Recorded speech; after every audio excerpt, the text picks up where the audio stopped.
Welcome to the Dangerous Skills Podcast, where we explore issues of life, faith, and personal security. I'm your host, Charles Powell. Our guest today is Jordan Stein. Jordan is a Christian, a firearms instructor certified by the USCCA and the State of North Carolina Department of Justice. Now, he formerly worked for Gun Owners of America for 9 years, and he currently works for an international manufacturer of premium optics destined for the battle space. He consults on issues of church security and is the leader of a safety response team for one of the largest churches in Southwest Virginia. Welcome, Jordan Stein.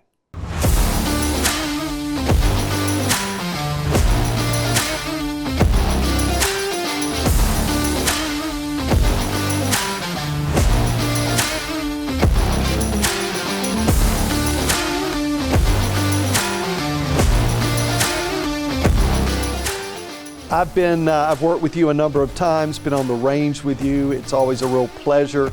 You're a gentleman. You are a role model in the believer area. We all have a way to go, but you're a man I'm proud to be around and call him a Christian brother. And you're also good in the instructor and firearm space. I appreciate you for that.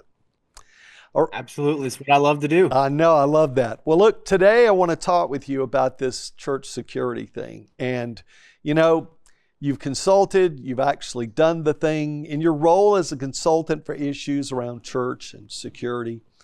And, you know, as someone who actually provides it, what are some of the different attitudes that you see encountered among Christians and church people in general about security? So I think most churches and pastors and church leadership know that they need to do something, but they're hesitant and they are uncertain on what needs to be done, if they're going to get any pushback from congregants or what have you. So they're really just kind of lost. Like they know something has to be done, but they don't have the skills and abilities and formats to implement it. Yeah, it's often hard to kind of let go because the whole aspect of being a pastor is kind of, you know, the shepherd. And when the shepherd doesn't exactly know what to do about the wolf, sometimes they can get a little uncomfortable. I've run into a situation where you have people that they're unaware of the issue, but when they become aware, they want to do something, you know. And then I've also run into people that are apathetic about it. Why do you think some people are apathetic? You know, it really saddens me, but I think a lot of churches, no matter how big or small or how big the congregation is, they just don't think it's going to happen here. And if I could share a story, go ahead. Of one of these smallest churches ever in Sutherland Springs, Texas, small Baptist church there. I think Sutherland Springs, Texas has 500 people in it. It's outside of San Antonio. I mean, it's God's country out there. And the small Baptist church in town had about 50 people going to that church. And, you know, nothing ever happens in Sutherland Springs, Texas, right? Yeah. But unfortunately, one Sunday in 2017, a madman with a rifle decided to shoot up the church. And there were about 50 people at the church that day, and about, you know, half of them were either unfortunately killed or injured in that attack. Now, thankfully, my friend Stephen Williford was at home relaxing that morning, and he grabbed his rifle and he ran across the street barefoot. Wow. And he actually engaged the shooter and drove off the shooter. Wow. And saved many lives that day. You know, look up the barefoot defender, Stephen Williford. I'm very proud to call him one of my friends. And he's just an excellent, all around great guy. But, you know, unfortunately that church that day was not prepared for a mass attack like that. And it's very sad and it's tragic. And so I say, if it can happen in Sutherland Springs, Texas, the tiniest of towns, it can happen at your church. And as Christians, we have to be ready to be able to protect our flock. Well, I agree with that. And what's interesting is I absolutely know and remember that incident. Had no idea you knew the guy. I was always, if you see him, tell him you met another guy. Thank you from me. He did a great job that day, and he sprung into action. And yeah, we'll talk about that more offline sometime. So on the side of people that are apathetic, there might be some that try and talk their way out of it with theology. What about those that say that we don't need church security because, we just should trust God? Well, anytime someone tells me to trust God, I say amen. We absolutely should trust God, right? I like to say that we love the people who go to our church, right? We love our brothers and sisters in Christ, but I would say that you truly don't love something unless you protect it, Oh, right? wow. True love protects. And I feel like as Christians, we're called to be wise as serpents and harmless as doves. We read about those in scripture who knew the times that they lived in. And, I'm not a smart guy, but I can rub my two brain cells together and say, hey, there's people out there who might want to cause harm to the people who I love at church. And so we might want to do something to stand against that. That's great. Well, and I even remember, sometimes people like to discount what's in the Old Testament, but, it's one book, it's his book, it's all his story, and it all matters. Jesus was there for all of it, but, even David, when his congregation, his people, his tribe, his group were attacked, they went after them and they got their people back and they protected them and they punished the ones that came and took them away. So I do agree and do believe that we have a responsibility. Now, with regard to church security, it's not just one thing. It's not just an active shooter, of course.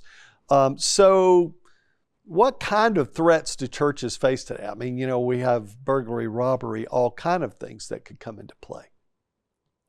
So I think everything you just referenced is a threat to a church security. But in my experience, there are two that stand out, right? And if you looked at this as like a pie chart, right?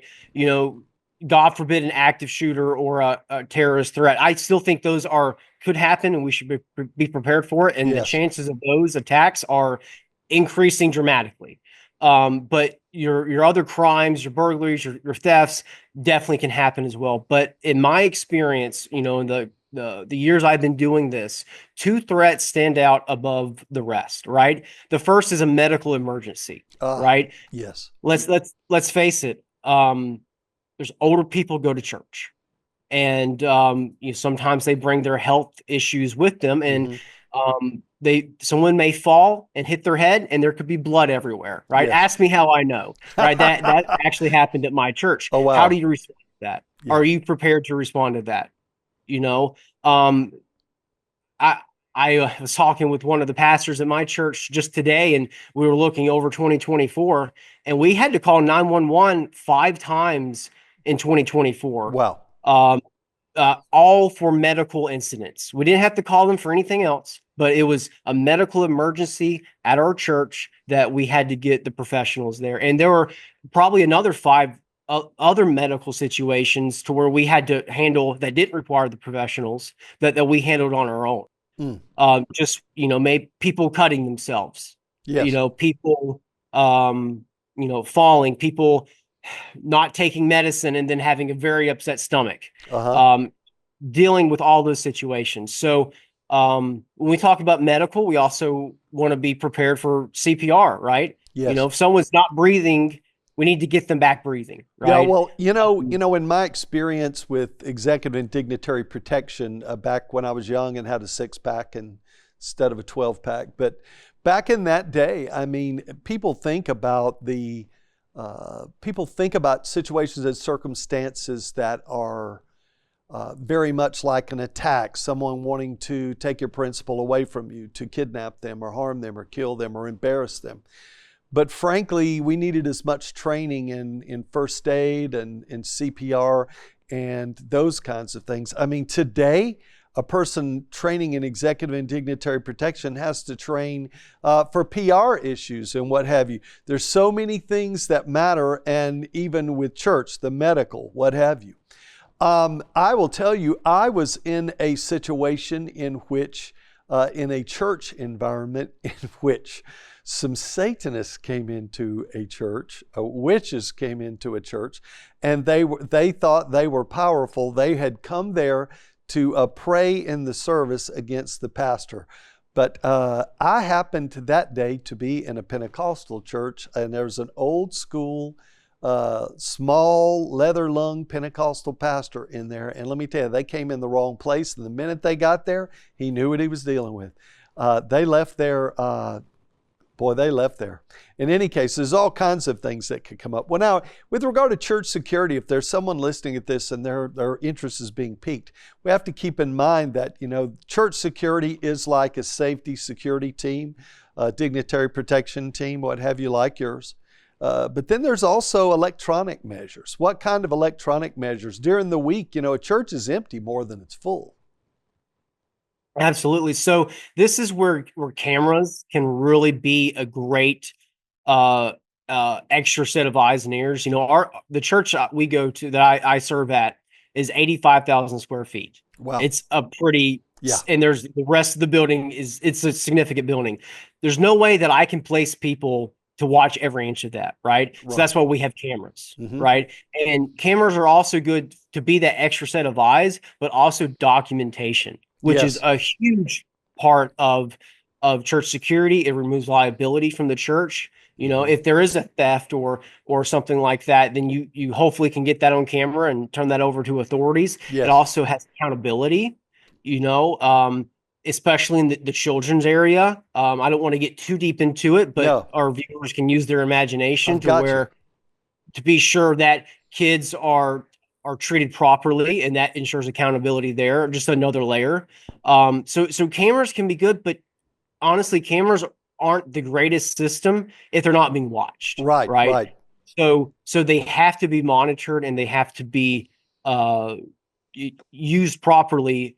But when they are used properly, they can be very powerful. Well, one of the things I always say about visual security, security cameras, and what have you. Security cameras not only say what did happen, they also say what didn't happen. And they're very valuable in that regard. And like you said, for the burglary, another thing. I attend a very small country church, much like the one you talked about in Texas. But even there, we're studying, and I went there I went there a year or so before I spoke up and said, what about this? And they're letting me put together a plan for them. And I appreciate their hearts, but we're in a situation where, it's a small church. So the children go out to children's church. It's all one place. It's all together. It's in the same building, but it's on the other side of the building. And it's very important for us to be able to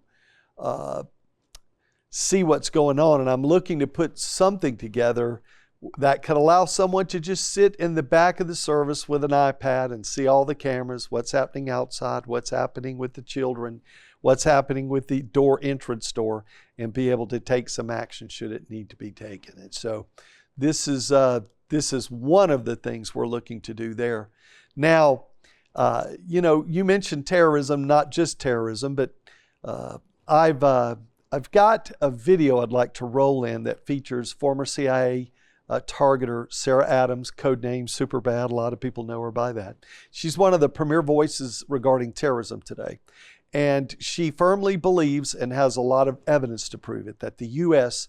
is facing another 9/11 style October 7th, like they had in Israel on October 7th, an attack in big cities and small towns across the United States in 2025. And that she believes this will be a swarming attack. And again, big cities, small towns, it might not be yours, but it might. And one of the things that is pointed out in this video, I'll say before we even roll it, is how they talk about they're looking for mass casualties.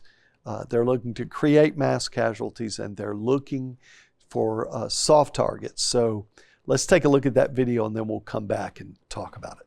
So some of these terrorist organizations are looking for very strategic stuff like U.S. Capitol, basically U.S. governmental infrastructure and in elites.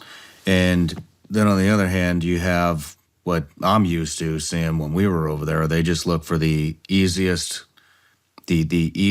biggest target because they want to kill the most amount of people in the quickest amount of time and get the most press out of it. Yep. And so that would lead me to believe universities, churches, stadiums, farmers markets, those type of things. How many people, how many fighters do you think we can expect in each attack?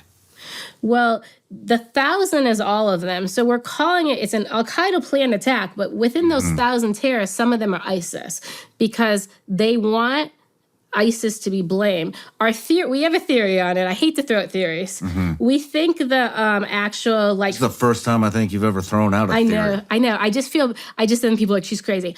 I think the more of the fighter types are going to be ISIS because then if they're caught, then they talk, I'm ISIS.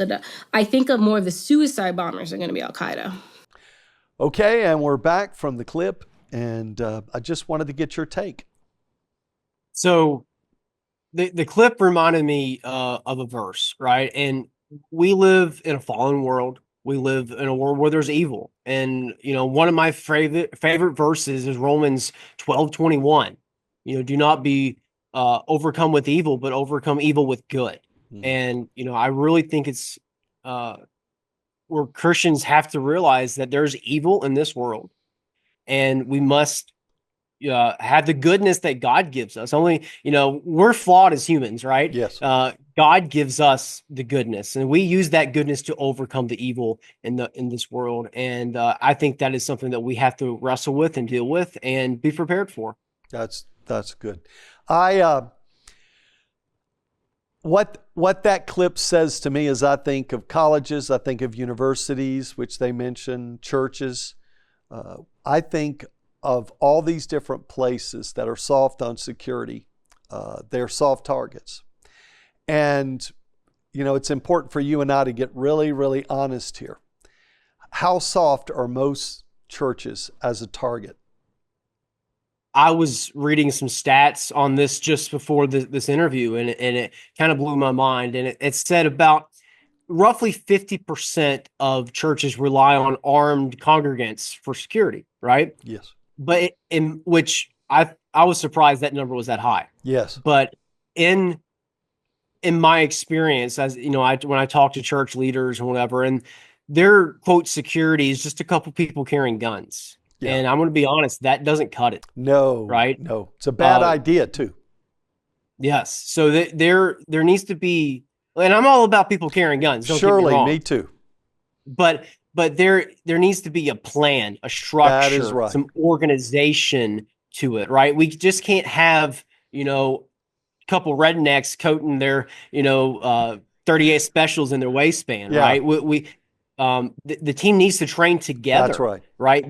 They need to have their own areas of responsibility. They need to be medically trained as well, like we talked about. CPR, stop the bleed. Yes. All of those first responder situations.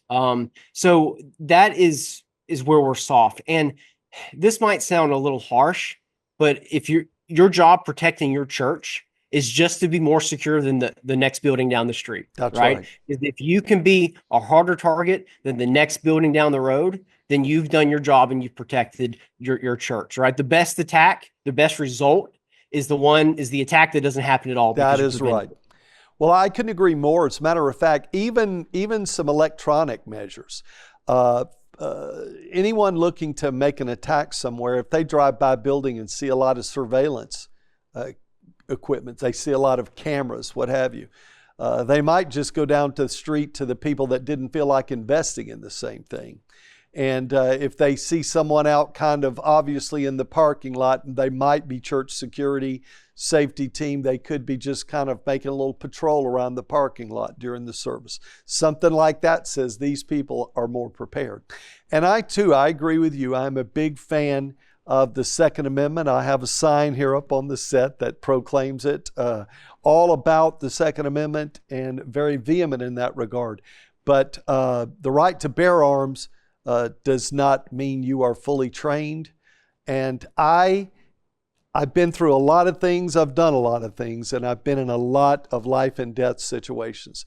And I've seen people that were prepared here and prepared here, but they were not prepared here. Or they had this and this, but they didn't have the heart for it.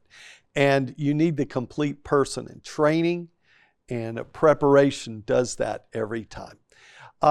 Tell me about, help the folks at home know about good resources online that they can look to if they're considering implementing a church security program or any kind of security program in their house of worship. Is there anything good online that we can put up as you talk about it? Absolutely. And I'm actually going to plug a group that I'm proud to be a member of. It's called the Faith-Based Security Network. Nice. And essentially, it's just a group of people who do church security, and every church looks a little different. You know, every team looks a little different, but they do exactly what we've been talking about. They have resources for the plans. They have it's called Sheepdog Saturday Chats, where you can go to and listen and what other churches are doing, what is working for them, what's not working for them, and find that out with that. And that's a great resource. I've been a member for them for a couple years, and I've got to go to their conferences a couple times. Loved every second of it. My friend Stephen Williford, who I mentioned earlier, he spoke at the conferences. So, you get to meet the heroes. Yes. That's a fantastic resource to go with that. Well, I love that. That's great. Hey, is there anything else you think you might need or want to share with us we haven't gone over? Yeah. So if you're listening to this podcast and you're just a regular guy, you just go to church, maybe you carry a gun just, in your daily life, and you want to make your church more secure, but you don't know if your church has a team or anything formalized, go to your pastor, go to your church leadership and say, hey, we need to protect this church. And then, if there's already a team, they'll probably point you in the direction of the team. And if there's not, then I challenge you to start one. Yes. Right? It's going to take time. It's going to take sacrifice. But it is a ministry of the church. Honestly, it's how I show love to people is making them safe. Right? So it's an expression of Christ's love for us. And so that's my challenge. I'm glad you said that. I'll tell you what. Hey, you at home. You there. I want you to look at me in the eye. No one is coming to save you. Not local, state, or federal law enforcement. You'll all be dead in your home, in your church, in your car, in your wherever. By the time they get there, they're there to fill out a report. No one's coming to save you. I urge you to get yourself informed, involved. You need to get yourself trained and armed, and the training and the armed part have got to go together, and adequately armed at that. And you need to get your head and your heart and what's in your hand right so that you can defend your family, defend those you love, like he's talking about at your church. Make sure you follow every state, federal, and local law regarding all of this and work with the church, not against it. Thank you so much, Jordan Stein, for being our guest today. This has been a great time, and I'll look forward. We'll have you on again for more of these security conversations in the future. Thank you. I'd love to come back. Thank you so much. All right, we'll see you again. This is Charles Powell, and you've been watching the Dangerous Skills Podcast.